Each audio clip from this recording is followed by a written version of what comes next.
Hey friends, it's Just the Gems, and I'm Business Casual. But man, it's been one heck of a year for JRPGs, hasn't it? How did we get this many incredible games in one solar rotation? Is it better technology on the dev side spurring on innovation? Is it that more people have gotten into game development, having grown up playing games and wanting to contribute to the industry that has brought them so much joy? Is it companies forcing employees to work at breakneck speeds in order to meet arbitrary deadlines and then callously discarding them once those games arrive to critical acclaim, but sales that could never, ever possibly meet the soaringly unrealistic expectations of corporate overlords? It's probably the second one. Yeah. Anyway, 2024 is a strong contender for best year for JRPGs, period. And so I wanted to highlight the best of the best. Now, you might find there are some notable exclusions from this list. I just want you to know if a game you love isn't on this list, it's because I hated it and this is the best way I could think of to disrespect it. No, I'm kidding. Probably either I didn't play it or it just didn't make it into my top 5 of the year. Maybe it's number 6 or 7, which I mean, that's still great, yeah? But let me know down in the comments which games I should have included here that I didn't. Okay, let's get into it.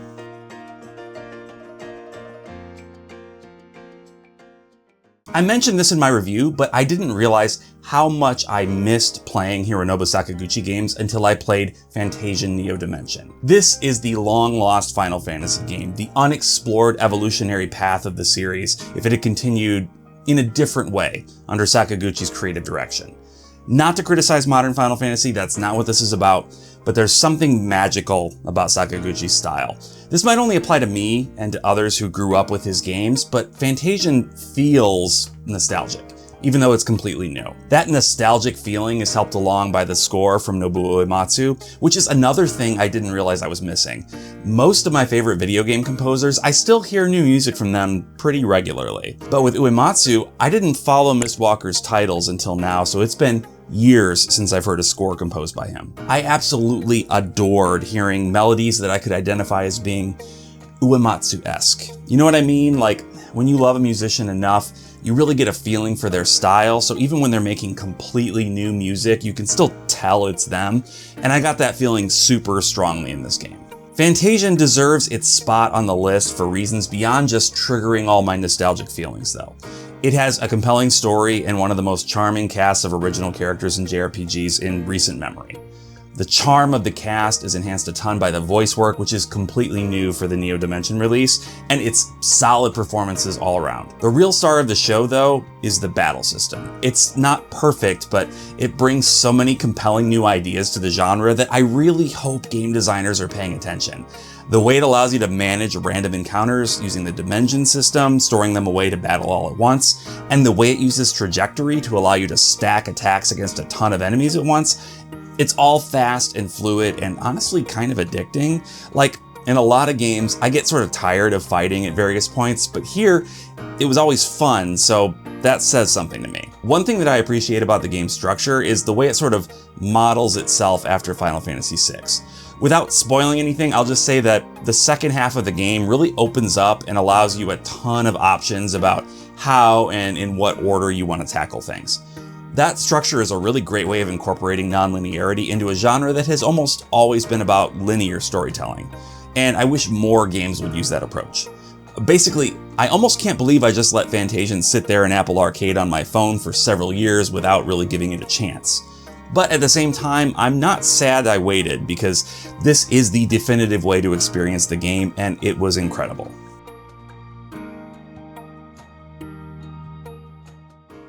My Mana series exposure has been pretty minimal. Naturally, as a gamer of a certain age, I love the heck out of Secret of Mana. It was a Super Nintendo action RPG from Square, and it even had multiplayer, so I could play with my brother, or friends if I had any, which I did not. But that was pretty much it. I knew the series continued, including in a much lauded entry that only came out in Japan, which we called Secret of Mana 2 on web forums. And there were PS1 and PS2 entries as well, but I didn't follow it. The post-Secret of Mana games have their fans, but there was a general consensus that the later entries just weren't up to the standard of the classics. Then, a few years back, Square Enix remade that Japan-only sequel, Trials of Mana, and that seemed to give the series a shot in the arm. which leads me to my number 4 pick, Visions of Mana. Visions of Mana marks what I hope is the full-on resurgence of the Mana series. It takes place in an incredibly bright and colorful world full of characters with tons of personality, all of which are brought to life by an incredible cast of voice actors. The story walks a fine line between cheerful optimism and horrifyingly dark nihilism, which is an incredibly tricky needle to thread that the storytellers managed to pull off almost flawlessly. The combat is fast and varied with a whole bunch of different classes to assign to your characters, and a real weightiness to it that makes everything feel super satisfying. If I was the sort of guy who put together a vision board, I don't think I would have put play and review a brand new Mana game that's actually really freaking incredible on my vision board. I don't think the possibility would have even crossed my mind. Despite missing every Mana game post-Secret, this game was still really nostalgic for me. But even beyond nostalgia, I think it stands on its own as one of the best action RPGs to come out in the last several years. Don't sleep on this one. Grab it and play it, and let's show Square Enix there's a big and excited market out here for more Mana.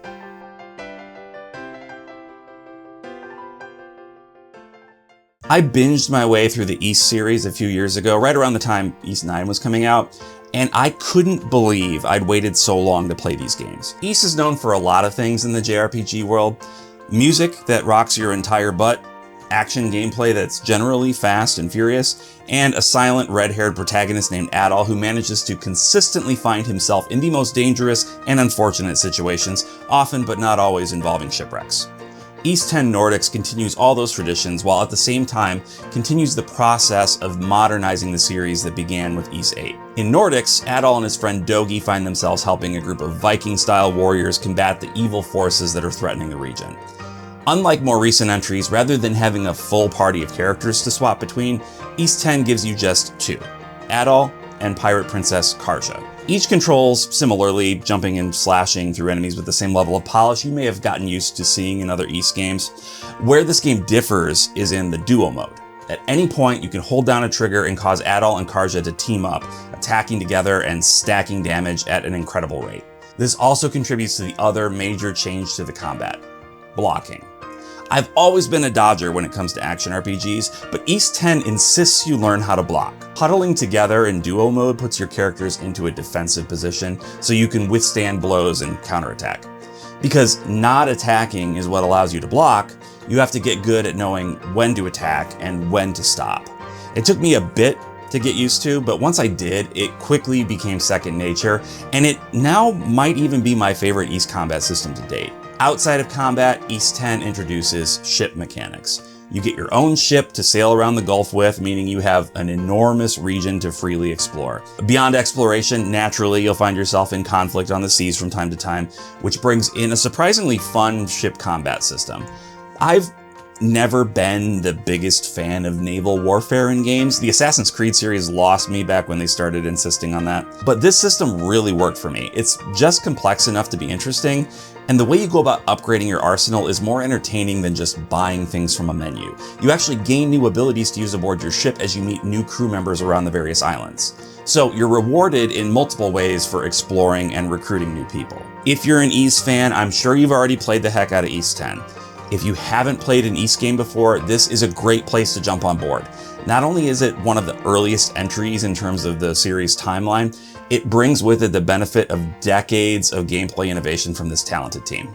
Now, maybe you're wondering why I'm dressed like a motivational speaker who's about to give a speech to a quarter-full ballroom at Holiday Inn. Well, I have a confession to make. I didn't actually get dressed up for you guys. I had a work meeting that got canceled last minute, and I didn't want all this to have been for nothing. You might be thinking, but Brandon, that's only, what, one more shirt than you normally wear? And a jacket? How much work is that? Why can't you just not dress like a slob sometimes? To which I would say, hey, that's kind of mean. Anyway, we don't need to keep talking about my outfit. This isn't an Infinity Nikki video. But if you're still here and you're enjoying yourself so far, would you consider subscribing? Statistically speaking, there's a good chance you're not currently subscribed, and it really helps me out immensely if you do. Also, would you mind liking the video too? I really appreciate it. Okay, let's get back to it.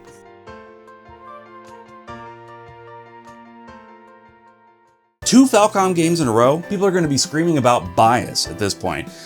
Which, I mean, yeah, I'm biased. I love Falcom games. And I'm not going to go into how Trails is my favorite JRPG series because if you've been around my channel before, you definitely know that by now.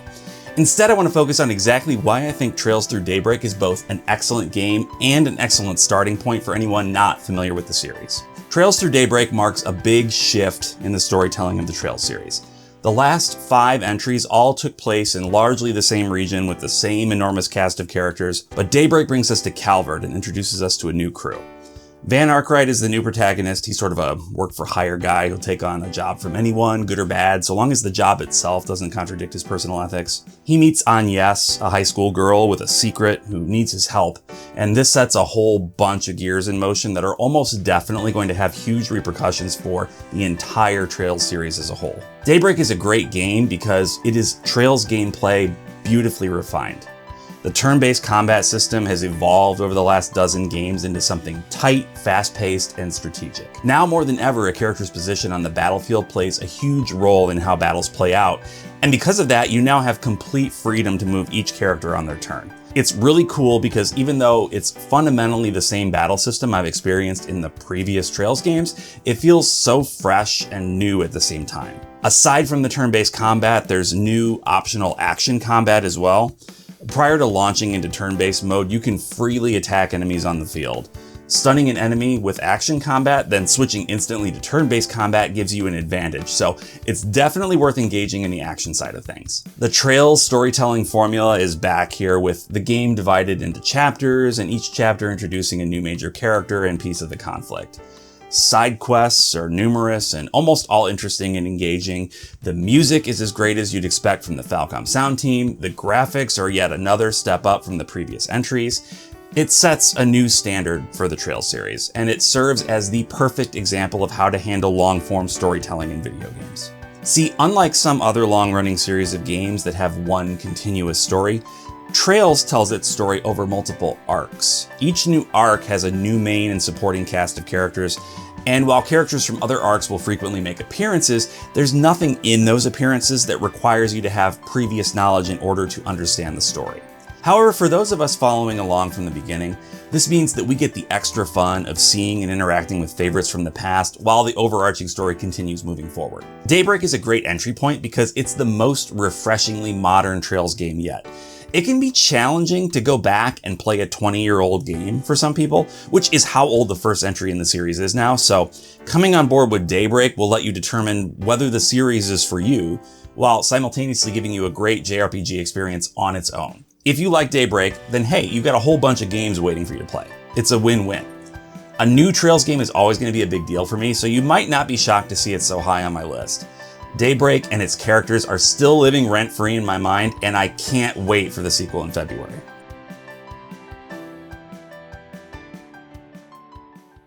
Words cannot fully do justice to my feelings about Final Fantasy VII Rebirth. I loved Final Fantasy VII Remake to the point that I didn't think Rebirth would be able to outclass it, and now I have a hard time even thinking of them as being close to the same level.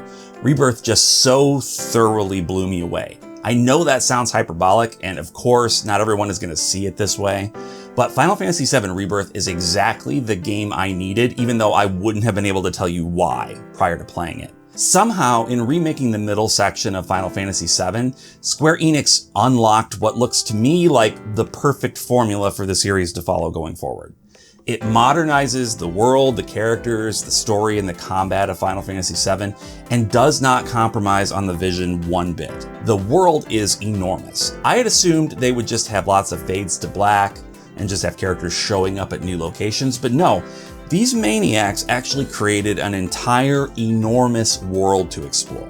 I figured if there were side quests, they'd be minimal, sort of like Remake, but no, this game is full of so many engaging things to do outside of the main story, like dozens and dozens of hours worth. I thought I knew what was going to happen because of course I do, I played Final Fantasy VII, but they still managed to take me on a ride and simultaneously give me exactly what I knew I wanted, while also giving me precisely what I didn't know I needed, if that makes sense. All of that wrapped up in just the slickest presentation that any game has ever offered. It's astonishing. I'm astonished. Sometimes it feels like this game was a dream, that I conjured it up in my own mind. Wow, if you didn't care for this game, you're probably seething at how much I'm gushing right now, huh? Sorry, it's just, honestly become one of my favorite games of all time. I don't spend an enormous amount of time in videos singing its praises because I don't think it really needs me to. It's not Harvestella. It's got an enormous army of supporters behind it. But given this opportunity, I just really wanted to make a big freaking deal about how much I love Final Fantasy VII Rebirth. If the third part is even as good as Rebirth, I think we'll have pretty much the perfect trilogy on our hands. And if they continue making games and exploring the lore of Final Fantasy VII, I'll be grateful for that too.